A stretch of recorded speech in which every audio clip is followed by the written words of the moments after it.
మొన్ననే కాళేశ్వరం ప్రాజెక్టు తెలంగాణకు కల్పతరు అని స్పష్టంగా రాష్ట్ర ప్రజలందరికీ అర్థమయ్యే విధంగా పీపీటీ ప్రజెంటేషన్ కూడా ఇవ్వడం జరిగింది.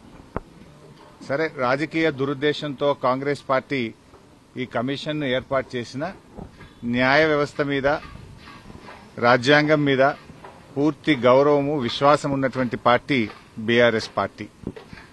ఈరోజు జస్టిస్ ఘోష్ కమిషన్ మమ్మల్ని పిలిచింది కనుక ఈరోజు కమిషన్ ముందుకు వెళ్లి ఇంతకాలం కాంగ్రెస్ పార్టీ చేస్తున్న దుష్ప్రచారాలన్నీ కూడా వివరించి వాస్తవాలన్నింటినీ కమిషన్కు తెలియజేస్తాం. సో మా దగ్గర ఉన్నటువంటి పూర్తి సమాచారం, అన్ని విషయాలను కూడా కమిషన్ దృష్టికి తీసుకువెళ్తాం.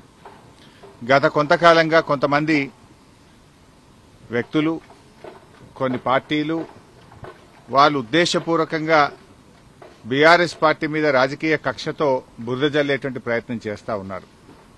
వాస్తవానికి ఒక ప్రభుత్వం విద్వేషంతో కాదు ఆలోచించాల్సింది, వివేకంతో ఆలోచించాలి, విజ్ఞత ప్రదర్శించాలి. కానీ నేడు కాంగ్రెస్ ప్రభుత్వం విద్వేషంతో, రాజకీయ దురుద్దేశంతో మా మీద బురద జల్లాలని ఇవాళ రాష్ట్రానికి అన్యాయం చేస్తున్నారు. ముఖ్యంగా రైతులకు అన్యాయం చేసే ప్రయత్నం చేస్తా ఉన్నారు. నేను ఒకటే కోరుతా ఉన్నా, విజ్ఞత ప్రదర్శించండి, వివేకంతో ఆలోచించండి.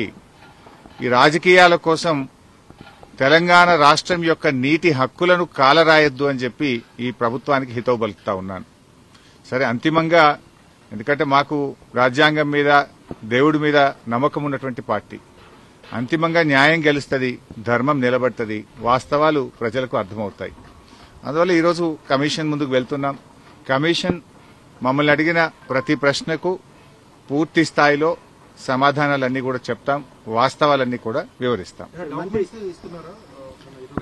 మా దగ్గర కొన్ని డాక్యుమెంట్స్ ఉన్నాయి, ఎందుకంటే మేము ప్రభుత్వంలో లేం. నార్మల్ గా ఏమైతుందంటే ప్రభుత్వంలో దగ్గర అన్ని డాక్యుమెంట్స్ కూడా ఉంటాయి. బట్ మా దగ్గర అందుబాటులో ఉన్నటువంటి సమాచారాన్ని, అందుబాటులో ఉన్నటువంటి డాక్యుమెంట్స్ ను కూడా అందిస్తాం. కాళేశ్వరం అసలు కేబినెట్ అప్రూవల్ లేదని మంత్రి